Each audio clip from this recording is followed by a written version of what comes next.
Here. Okay, we have a governor. We have our 18 members of Congress, who are 13 Rs and senators. Okay? And if you're like me, you got moved from an odd-numbered state senate district last time to an even-numbered district. You get to vote in state senate elections 2 years in a row, which you're not supposed to. Also, there are other people who move the other way who will have to wait 6 years to vote in state senate race. All the 203 state reps. This is what I call our short ballot. We have no statewide row officers. We have no U.S. Senate race. So half of the people in the state will vote for governor, Congress, state Senate, and state house. The other half will only vote for governor, Congress, and state house. So again, a short ballot. Even in Philadelphia, it's going to be a short ballot. Here are the folks running for governor. And this past week, I had to take a bunch of the pictures off the Democratic side. So just for my own sanity, I hope no one else drops out, because it's a real pain having to redo those photos. All of the Democrats who have been tested in polling are running ahead of Governor Corbett as it stands now. Several of them, I think pretty much all of them, just because they're not Tom Corbett right now. Once we get past the primary and it's a mano-a-mano matchup, I think that will change. So you have Katie McGinty, who's been on TV with a light by for the past couple weeks. Allison Schwartz, the congresswoman from suburban Philadelphia and part of Philadelphia. Tom Wolf, who's been on your TV screen for about 6 weeks. Rob McCord, who according to sources is about to go on TV, if not tomorrow, then over the weekend or Monday. And then Jack Wagner, who former Auditor General. I will make a prediction that Corbett will not win 63 counties in November. This is what the map looks like last 64? time. Yeah, well, maybe 62. Maybe 62. Got 54.5% of the vote. Okay?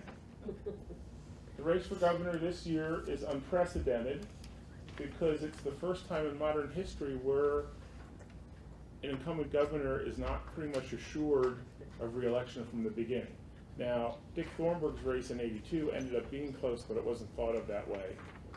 So one of the reasons you have so many Democrats running, even though a couple have dropped out, is because this nomination really means something, because there's an opportunity for the governor's mansion to change parties. And we've never had that in Pennsylvania since '68, since we allowed 2 terms. It's always been 2 terms Democrat, 2 terms Republican. So of course the Democrats want to be able to say, not only did they win, they were the first one to break the Pennsylvania cycle. So I think you're going to see, well, you've already seen this, at the end of the year, last year, a little bit over $30 million had been contributed, raised, given, rolled over from other campaign accounts. That was at the end of 2013 among the Democrats running for governor. Congress, can the Democrats gain here? Probably not. I think it's going to be a pretty status quo year on the congressional level. The 6th congressional district, Jim Gerlach kind of shocked everybody when he announced in January he was not running for re-election.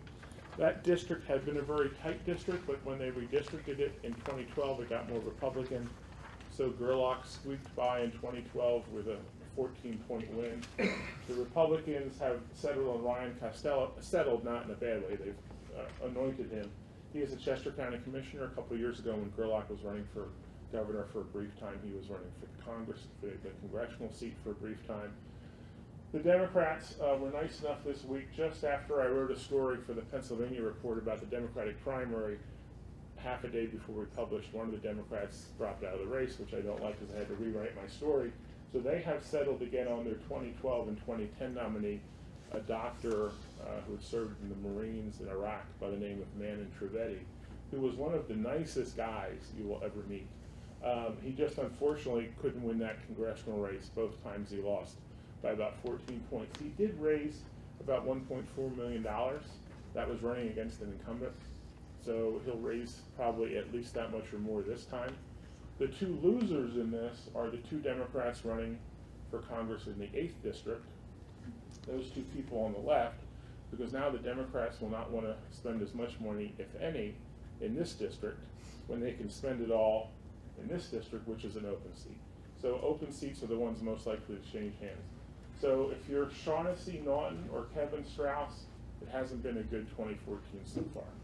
Mike Fitzpatrick, former congressman, former county commissioner, the Democrats had said this was their top race because it was pretty close, within 100 votes or so in the presidential race. In 2012, although Mike did again squeak by with a pretty good win there, 56.6%. This district changed the least in redistricting. I'm from Bucks County, that's the bulk of this district, and I tell people it's illegal in congressional redistricting to split Bucks County into more than one seat. So the seat changed the least. A lot of the other suburban Republican congressional seats down there got moved around a bit more to make them more friendly. Also, Fitzpatrick has term limited himself in his second go around in Congress. He is a cancer survivor. He wanted to go back to Congress to finish a few things, but he said that in 2016 he's done. So this may be more of a foreshadow for these people than actually trying to win this time. The 9th Congressional District is playing out as one of those kind of establishment Republican versus Tea Party type of things we've seen before. The 12th District here, the 9th District is the extreme part here that wraps around. It's kind of ground zero for the war on coal that you've heard about that the Democrats are waging. He has 2 Republican primary challengers.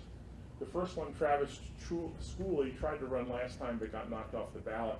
Art Halverson is a retired career Coast Guard officer who is now a real estate investor. He's loaned himself some money, been on radio, one of those outside congressional groups that Bo mentioned, the Madison Project, had run some radio ads for him. Schuster is chairman, like his father, of the House Transportation Committee, so he has all the campaign money he's going to need. He's in the middle of a large TV buy right now. There is still some lingering resentment against him over how his father handed the seat over to him 10 years ago. So there's probably 30% of the people in that district in a Republican primary that would vote for Judy Eschberger for Congress in a Republican primary if she were the alternative. So it kind of reminds me of my old boss, Arlen Specter. There's always a base level of about a third of the Republicans that were just never going to vote for it. The question is, will they get up to the next level? So the registration there, you see, it's only a little bit Republican, but Obama got 36% of the vote there. So you've heard about the turmoil in eastern Pennsylvania, southeastern, where registered Republicans are voting Democratic and those seats are turning. This is kind of the opposite, okay? This is the heart of southwestern Pennsylvania where people are voting on every level now more so for the Republican candidates than the Democrats. The 13th, I just love this lineup, okay? We've got the funniest legislator in the state, Dalen Leach, on the left, Mark, who is Jewish but has a mail order certificate that says he's a priest. He married a lesbian couple last year, married a lesbian couple. Marjorie Margolis, who was Mezvinsky back then, but not anymore. She was a one-term congresswoman. She famously beat a rather weak Republican in '92, saying she would not vote for taxes. She got in and voted for Bill Clinton's budget, which contained a tax increase. It was the vote that allowed him to get his budget passed. She was unfortunately, or fortunately, depending on your point of view, toast in the next election, and she lost. Since then, she's divorced her husband. He's gone to jail for theft and bribery, and she has lost the primary for lieutenant governor. So she's running again. She does not currently live in the district, though she hasn't moved. The district's moved around her. Dalen Leach on the left also does not live in the district. The next fella, Brendan Boyle, is a state rep from Northeast Philly, Harvard educated, blue-collar sort of guy. Bob Brady, the Democratic leader, the congressman from Philadelphia, has endorsed him. Most of the union support's going to him. Dr. Valerie Arkush is a physician at Penn, I believe, and her husband was Alison Schwartz's congressional campaign treasurer. So they know all the money people. She's done a very good job of raising money. Poor Marjorie has enriched her consultants, which, you know, at a certain level has some appeal. But she has very little money to actually run her campaign. As of last week, she had less than $75,000 to spend in the primary.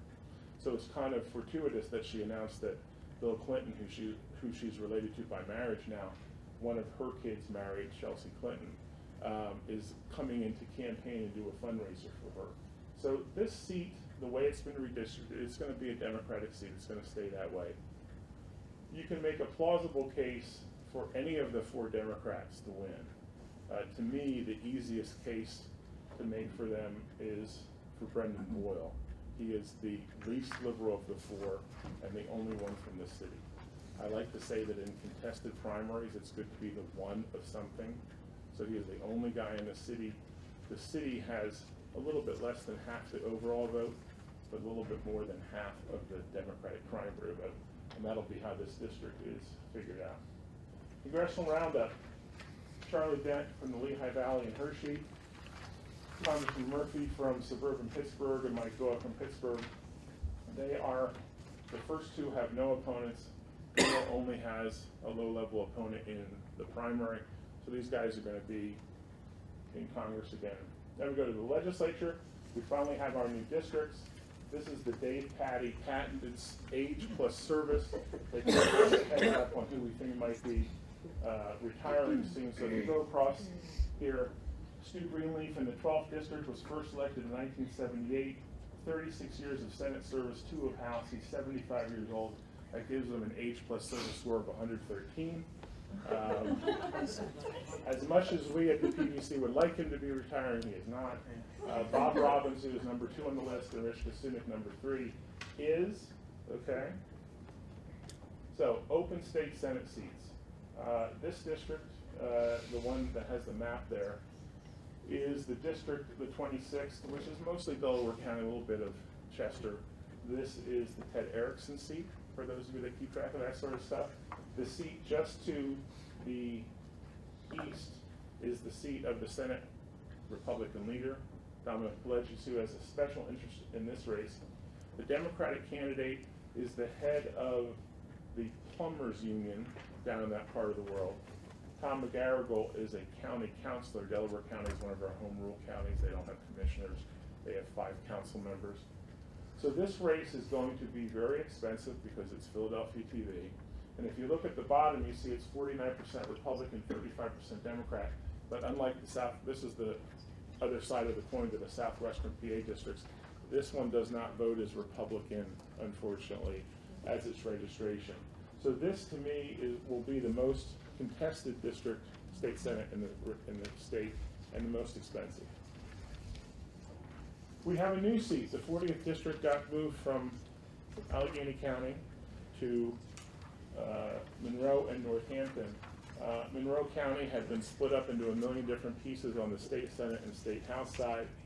The first redistricting plan, all of Monroe County, a little bit of Northampton was in the district. That plan got blown up, so now there's less of Monroe County in this district. The Republican is Mario Scavello, a state house member from that part of the world. Monroe County is a strange place. A lot of people there live, a wonderful place, but strange politically because a lot of people there live there but work in other places. A lot of people there read the Bergen Record, which is the paper from North Jersey. They live in gated communities. It's just harder to get known there. There's some local radio. Some people watch TV from Philly, some from Scranton. So the fact that Scavello is a more of a known quantity helps him because he's been in the House for a while now. The Democrats have Scott Parsons, who I assume looks better than that photo, but that's the only one I can find.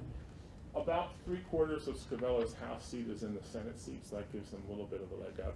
This to me will be the number 2 contested seat because it's virgin, there's nobody there. Some open Democratic state Senate seats. Last cycle, all the open seats were Republican. Now we have some Democratic ones as well. So this is a Republican pickup that happened last week. Not really many people noticed it though. But Furlow and Vlahovic got put into the same district. The district went from being 50% in the city to just 8.5% in the city, went from 70% Democrat to 50. So basically the district went from being a big part of Pittsburgh up the Ohio River Valley into some suburban territory. Now it's just, I think, 4 wards or 3 wards in the city and all these North Hills towns, which are more Republican. So Furlow decided not to run for re-election. Vlahovic has no opponent, Republican or Democrat. So when the filing deadline ended last Tuesday, the Republicans picked up this seat, which is a pretty easy way to pick up a seat, quite frankly. This to me will be the number 3 state Senate seat in the state. This is the district that Kasunik has retired from. Even if he hadn't retired, I think it would have been a competitive seat. The Republican candidates out of Central Casting, his name is Pat Stefano. He runs his family's third-generation printing business.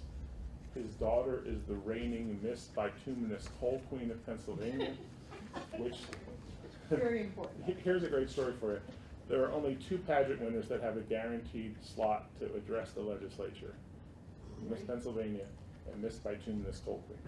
So, what about Miss Betty? I'm just saying, just those 2. If you have other issues, lobby your legislators for more.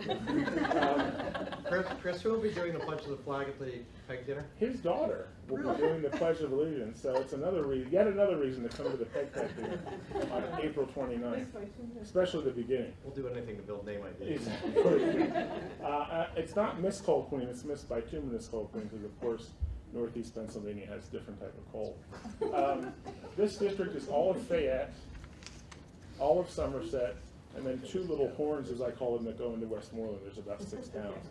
So this district, Fayette County went 53% for Romney. Somerset County went 71%. The Westmoreland towns are kind of even Steven. So this district, I think, is tailor-made for a Republican to pick up. All of the, that old expression, the trend is your friend. The trend here is towards the Republicans and away from the Democrats. The Democrats, as of now, have a 3-way primary for this. The most well-known candidate they have is Deb Kula, who is the state representative from the 52nd, I want to say it's the 52nd district. And there are 2 other Democrats that have been put up by her rival, the other state rep from Fayette County. So that primary will kind of play itself out. You see the registration. So this district is 50-70, 35R, but it voted 53% for Romney in Fayette and 71% in Somerset. So this to me will kind of be the counterbalance to the Erickson seat, which is registered Republican, but in an area that's trending away from them. This one registered Democrat, but trending away from them. So this to me, if you look at the state Senate folks, there's normally top 3 seats. So to me, it's the Erickson seat, the open one, and the 40th, and then this one. Some other races to watch: the other Republicans in the Southeast, Tomlinson, McElhenney, and Greenleaf. Greenleaf got an opponent who's a county treasurer, not treasurer, recorder of deeds, something like that. The other 2 got kind of weaker opponents. Pat Brown, he's a lucky guy. Okay, his district got really changed this year. It lost its more Republican Monroe County part. It's all in Lehigh County. It's the most Democrat registered district represented by a Republican. And they got maybe a D- candidate there, a retired African-American Allentown city cop as his opponent. On the other side, Democrat Tina Tartaglione from Philadelphia, they're going to play out their never-ending battle of turf battle. She has a couple primary opponents. Leanna Washington, I had written there that she was under investigation. Last week I could change it to now she's been indicted you would think these folks would know better than to have their official staff do their fundraising, but still we have problems. So she will deal with that. She has 2 primary opponents in her district. Her district has the distinction of having the most registered voters of any state Senate district in the state. They have to be fairly balanced by population, but there's a 50,000 voter difference between the state Senate district with the most registered voters and with the least. Population the same, but registered voters totally different. So it's more expensive to run a race there because you're still doing primarily direct mail. You just have more people to talk to. Tim Soloway kind of got lucky because the district next to him, Pacific, will be a big battle. So folks will have fewer resources and less time to perhaps go after him. His Republican opponent, her name is Camera Bartolotta. She has a very interesting, I think, unique background. Part of her background is she runs a quick lube place that her family started. The other side, she's a B-movie actress. So you don't find a lot of quick lube owners / movie actresses out there. That would be interesting to watch. She likes to make horror movies too. So 9 senators are unopposed this year. So congrats to Utachak, Boscola, Baker, Mensch, Eichelberger, Corman, Balakovich, Fulmer, and Fontana. They've already been elected. So if you get fundraising pitches from these folks, just be cognizant of the fact that they don't really have a reason to spend it this year. This is the House Age Plus service. You see the top person, Nick McCosey, announced his retirement. He was at 120 Age Plus service. Paul Clymer, who's been in politics since the beginning of time, also retired. That'll be an interesting seat. That used to be most of Upper Bucks. Now it's only about 40% of Upper Bucks. That district has gone from kind of rural utopia to more suburban like Central Bucks. So that'll be a little bit tougher than people might think to hold that seat. Okay, we can have some new state house seats because they were moved. If you've ever looked across the map, you would know that the state house seats start in Erie at 1 and end up in Philadelphia at 203. The state senate seats start at 1 in Philadelphia and work their way up to 49 and 50 up here. So that's why you look around and the county has all seats in the 130s and there's 118 or 195. They're being moved. So 5, 22, 74, 115, and 169 were all moved into redistricting. The 5th district was Republican. It got moved to Berks County. It's pretty much going to stay Republican. 22nd district was Democrat in Pittsburgh. Now it's moved to Allentown. It's a majority minority district. It's a majority Hispanic district. The Democrat who's going to win, his last name is Pennsylvania Dutch. So if the object was to get more Hispanics in the state house, they didn't win this time. 74th district was from Cambria County. Now it's in suburban Chester along Route 30. That'll be a somewhat competitive seat, but should probably stay Democratic. If we had had this meeting a couple weeks ago, I would have told you that if you wanted to run for the state house, you should move to the 115th district because it was created from whole cloth and no incumbent lived there. Okay, but now we're past the deadline, so you can't do that, sorry. But it just got, a lot of seats up there got moved, and lo and behold, there was the 115th, nobody lived there. The 169th was the old Denny O'Brien seat in Northeast Philly, which switched parties in 2011 in a special election. And it got moved to southwestern York County, Hanover. So that seat will be Republican until the end of time. So that's kind of a flip. So those are some of the seats that are new on the House level. So if you're getting fundraising invitations from that part of the world, they're all new candidates. Okay. 80 state reps are unopposed, more R's than D's. So if you add that to the unopposed in the House, you've got in the Senate about 40% of the seats this year are unopposed. 13 of the 27 House members that represent Philadelphia have contested primaries. Okay. Of the 4 Philadelphia Democratic state reps mentioned in the bribery case brought by the Attorney General, just one, Vanessa Brown, has a primary opponent. None of them have a Republican opponent. They're all Democratic districts, so that's not like a big shocker they don't have a Republican opponent. Some of those seats are so Democratic you'd be hard pressed to get the 300 Republican signatures you need to get on the ballot. 25 Democratic House members are looking at contested primaries along with 10 Republicans. The big upset in 2012 when Tom Quigley lost to Mark Painter, that'll be a rematch in the 422 corridor in Montgomery County as they're both back on the ballot. And Painter won because he got increased turnout on the presidential level, which will not be the case this time.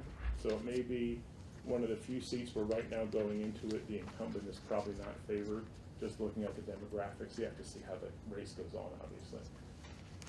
Okay, here's some more retirements in the House. The most important thing for you is at the bottom. The chairman of the Commerce, Tourism, Education, Transportation, Labor and Industry, Environmental Resources, and Energy Committees, they're all retiring or going. So if you lobby those committees, you're going to have a new chairperson to lobby next year. On the other side, you've got Republicans running for other offices. Interestingly enough, the top 2 guys are state reps in Lancaster County. There's the open seat there that Brubaker's retiring from. I would have bet my bottom dollar a couple months ago that there would not be a contested primary here because the Lancaster GOP is pretty strong. They have a screening process. They appoint they endorse somebody, they get anointed, and other people usually go away. Interestingly enough, Brian Alment led in that screening process from beginning to end. The other state rep there, Denlinger, kind of got skunked in the county endorsement meeting, and you would have thought he would have gone away because it was not even close, but as of now, he's still on the ballot, so that will be a contested primary. We already talked about Scavello. Brooks and Lucas are both running in Bob Robinson's seat in the 50th. Brooks has the upper hand there because her House district is so much more of that Senate district. Lucas only has a small part of his House seat that overlaps in the Senate seat. Coron Miller lost the primary 2 days ago now in the 28th district in York County. I question, quite frankly, whether he will stay in the primary now that the Republicans will obviously have to support their incumbent, who, when the race gets certified, would be Scott Wagner. Here are some fun races to look at. The redistricting in a couple places, 5 places, pushed incumbent Democrats into the same district. A couple of them got taken care of by hook or crook. So these are the 2 we have left. Reshaw and Mulchaney in the 36th district. You cannot find a better example of old school, new school than this. Reshaw is a funeral director, armed services guy, pro-life, not into gay marriage. Mulchaney is essentially a Democratic campaign operative who won a special election in 2011. She's pretty much as liberal as they come. They got mashed into a district that's South Hills and a few towns in Allegheny County. The Progressive Summit folks endorsed Mulchaney. The local Democratic committee endorsed Reshaw. One of the ways you look at contested primaries this way with 2 incumbents getting squished together is who represents more of the territory. So that edge would go to Reshaw, because the new 36th district is about 2/3 his old district and a little bit less than 1/3 hers. There was some territory that was brand new to everybody. So just looking at the demographics, you'd have to give the edge to Reshaw. But it's definitely an old school, new school type of thing. 112 is another Northeast Pennsylvania kind of, I don't know, bar brawl up there. Haggerty and Freeney got pushed into the same district. The districts there are fairly evenly represented, the old ones, so on paper demographically that's more of an even Steven thing. This is about 25% in Scranton, then it kind of moves up those towns northeast of Scranton, Dunmore, and Jessup. It's a very Democratic area, so whoever wins there will be there. Haluska and Burns would have gone after each other in Cambria, but Haluska retired. Nielsen would have gone after Sabatina, but they have an open city council seat there, and they slotted Nielsen for that special election, so that one was avoided. These are the folks facing primary challenge. I think you have a printout of this, so it's probably easier to read on your printout, but I'm not surprised by this. As more of these districts get made into districts that only will change hands in the primary, more of the action is in the primary, Republican or Democratic. Plus you have new districts this year, so they're just kind of put together now, and people are trying to figure them out. So Will Tallman from Cumberland County, now represents part of Cumberland County from Adams County. He has a district that is almost 50% new. So it's just kaboom. His district is very different. Another one up here is Karen Bobeck from the Northeast. Her district is also about 40% brand new. So it's just a lot of new people for them to get to know. Okay, Prosperity Project we talked about as a resource for you. I keep this picture up because I love Pileggi and the stash, but this is kind of an example of what our P2 site looks like after you've put in your address and found out who your people are. You click and you're going to get a picture of the incumbent, their contact information, and then all here kind of the votes, and again, check mark, we like that vote, X, we didn't. So with that, I will open it up. And oh yeah, remember, April 29th is our check in. So